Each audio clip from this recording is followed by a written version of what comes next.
Pizza centre के आड़ में चल रहे देह व्यापार। पिज्जा सेंटर में बनाए गए पर्सनल कैबिन में चल रहा जिस्म फरोजी का धंधा।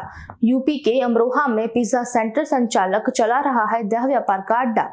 अमरोहा नगर के आजाद रोड का मामला। सारे मामले में पुलिस बनी अनजान। पिज्जा सेंटर में चल रहे देह व्यापार का वीडियो हुआ वायरल।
અમારી તમામ માહિતીથી અપડેટ રહેવા માટે જોડાયેલા રહો S9 ન્યૂઝ સાથે।